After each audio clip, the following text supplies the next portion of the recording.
Selamat siang teman-teman, hari ini kita akan membahas topik yang sangat krusial dalam dunia hukum dan ekonomi, yaitu hukum perbankan. Topik ini tidak hanya penting bagi pelaku industri keuangan, tapi juga penting bagi kita sebagai calon sarjana hukum. Karena hukum perbankan menjadi landasan utama stabilitas sistem keuangan nasional. Kita akan membahas 5 subtopik utama yang dimulai dari pengertian hingga perbedaan sistem perbankan. Mari kita mulai. Secara umum, hukum perbankan adalah himpunan peraturan yang mengatur kegiatan usaha bank, mulai dari penghimpunan dana, penyaluran dana, pengawasan, hingga penyelesaian sengketa.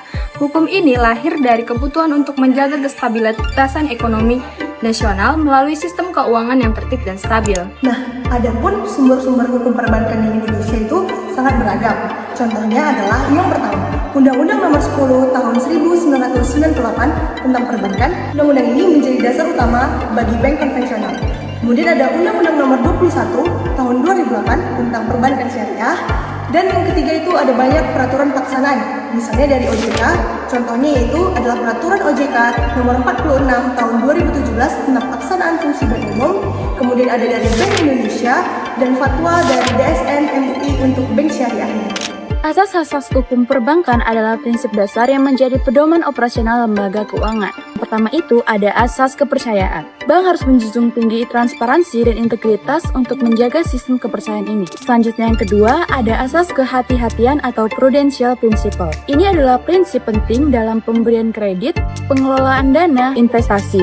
Asas berikutnya adalah asas kerahasiaan bank yang tercantum pada pasal 40 Undang-Undang Perbankan. Ini mengharuskan bank menjaga data kerahasiaan nasabah. Kemudian ada asas kepatuhan yang menuntut bank agar selalu taat terhadap ketentuan yang dibuat oleh otoritas. Pelanggaran terhadap asas ini berdampak serius seperti administratif hingga pencabutan izin usaha. Indonesia mengatur struktur regulasi dalam pengawasan dan peraturan perbankan.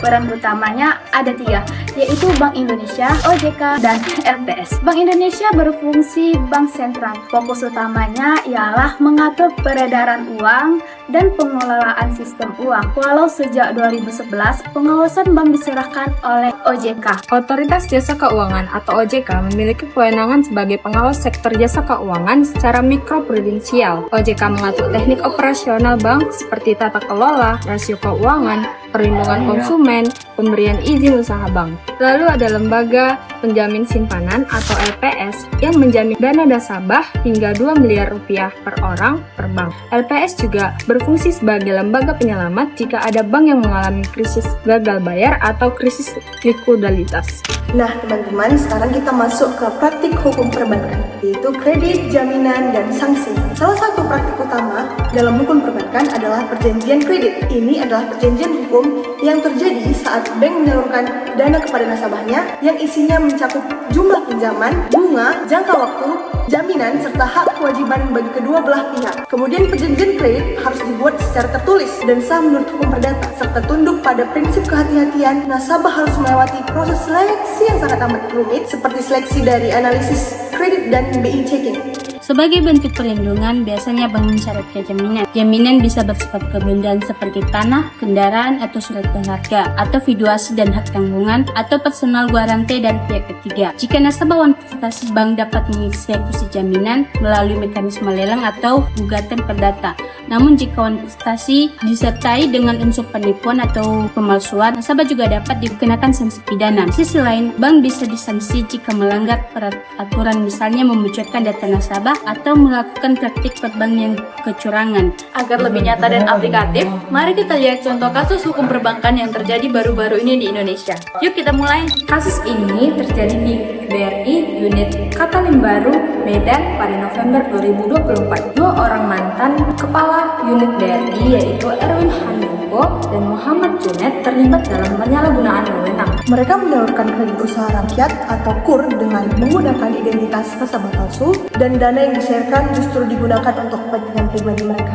Tindakan ini jelas melanggar yang pertama Undang-Undang Nomor 10 Tahun 1998 tentang perbankan, dan yang kedua Undang-Undang Nomor 13 Tahun 1999 JO, Undang-Undang Nomor 20 Tahun 2001 tentang tindakan pidana korupsi. Mereka telah menyalahgunakan wewenang dan melanggar prinsip kehati-hatian yang menjadi dasar operasional perbankan. Oke Kejaksaan Negeri Medan menahan 2 pelaku dan BRI juga melakukan pemecatan secara melaporkan kasus ini ke pihak berwenang. Kasus ini memberikan dampak besar seperti hilangnya dana publik, menurunnya kepercayaan masyarakat dan sistem perbankan, dan mendorong evaluasi sistem pengawasan internal di bank. Kesimpulannya, kasus ini menunjukkan bahwa pengawasan internal yang lemah dan kurangnya integritas pegawai bisa menghancurkan kepercayaan publik. Prinsip kehati-hatian bukan hanya formalitas, tapi kunci utama untuk mencegah kerugian besar di sektor perbankan. Perbedaan mendasar antara bank konvensional dan syariah terletak pada prinsip hukumnya.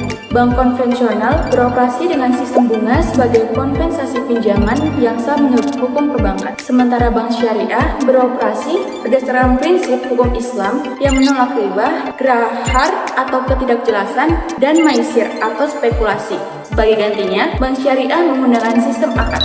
Contoh akad yang umum digunakan bank syariah yang pertama murabah, yang kedua mudarabah, ijarah, akad, dan sewa menyewa. Bank syariah tunduk Undang-Undang Nomor 21 Tahun 2008 dan Peraturan OJK. Namun semua produk hanya harus disetujui dengan Dewan Pengawas Syariah dan berdasarkan fatwa DSN MUI. Melalui pembahasan yang telah dilakukan, kita dapat memahami bahwa hukum perbankan adalah fondasi yang kuat dalam menjaga stabilitas ekonomi dan menciptakan sistem keuangan yang aman serta adil. Pengetahuan ini menjadi modal utama bagi kita sebagai calon praktisi hukum. Kasus nyata seperti kredit fiktif dari BRI Kutalim Baru bisa berdampak sangat besar. Oleh karena itu, integritas dan pengawasan yang kuat adalah hal yang tidak bisa ditawar dalam dunia perbankan. Kita juga belajar bahwa asas-asas seperti kehati-hatian, kepercayaan, dan kerahasiaan bukan sekedar aturan formal, melainkan prinsip moral yang harus dijaga demi menciptakan hubungan yang sehat antara bank dan nasabah. Pemahaman terhadap struktur regulasi dan perbedaan antara bank konvensional dan syariah yang memperluas wawasan kita bahwa sistem keuangan di Indonesia bersifat kompleks namun adaptif terhadap kebutuhan masyarakat yang beragam.